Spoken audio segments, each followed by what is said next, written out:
రెక్కలు ముక్కలు చేసుకుని సంపాదించుకున్న సొమ్ము వడ్డీకి ఆశపడి ఎవరికో ఒకరికి అప్పిస్తే ఆ వ్యక్తి అప్పు ఎగ్గొట్టే అవకాశం ఉంది.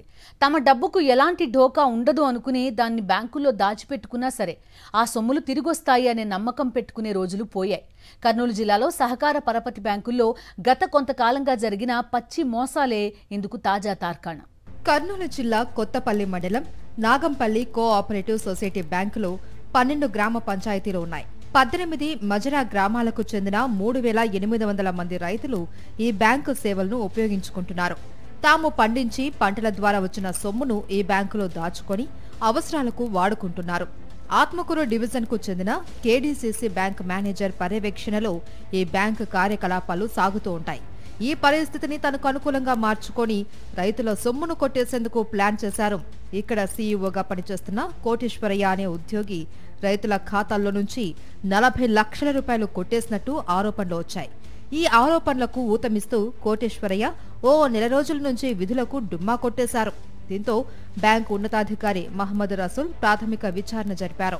ఈ కుంభకోణానికి కోటేశ్వరయ్యే ప్రధాన సూత్రధారి అని తేలడంతో అతన్ని విధుల నుంచి సస్పెండ్ చేస్తూ ఆదేశాలు జారీ చేశారు. మరోవైపు ఈ అవినీతి మీద పోలీసులకు బ్యాంకు అధికారులు రిపోర్ట్ ఇచ్చారు. కొత్తపల్లి మండలంలో ఉన్నటువంటి నాగంపల్లి సొసైటీలో సీఈఓగా పనిచేస్తున్న కోటేశ్వరయ్య గత కొంతకాలంగా డ్యూటీలకు సరిగ్గా రాకపోవడంతో అనుమానం వచ్చి అతని మీద ఏదైనా ఫ్రాడ్ చేశాడనే డౌట్తో ఎంక్వైరీ చేస్తున్నాము. విధులకు సరిగ్గా హాజరు కావడం లేదనే ఉద్దేశం మీద విధుల నుండి సస్పెండ్ చేసినాము. ఇంకా విచారణ జరుగుతుంది. విచారణ తర్వాత మీకు వివరాలు తెలియజేస్తాం.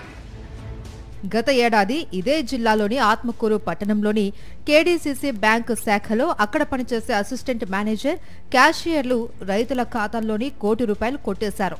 ఆ అవినీతికి సంబంధించి వారి మీద క్రిమినల్ కేసులు నమోదయ్యాయి. ఈ పరిణామాలతో రైతులు సహకార బ్యాంకుల్లో నగదు జమ చేసేందుకు వెనకాడుతున్నారు. ఈ సంస్థలకు చెందిన ఉన్నతాధికారుల పర్యవేక్షణలో లోపమే ఇలాంటి అవినీతి ప్రహసనాలకు దారితీస్తున్నట్లు తెలుస్తోంది. తాజా ఘటన నేపథ్యంలో అయినా బ్యాంకుల్లో జరుగుతున్న ఈ అక్రమాల నియంత్రణకు ప్రభుత్వం ఎలాంటి చర్యలు తీసుకుంటుంది అన్నది తేలాల్సి ఉంది.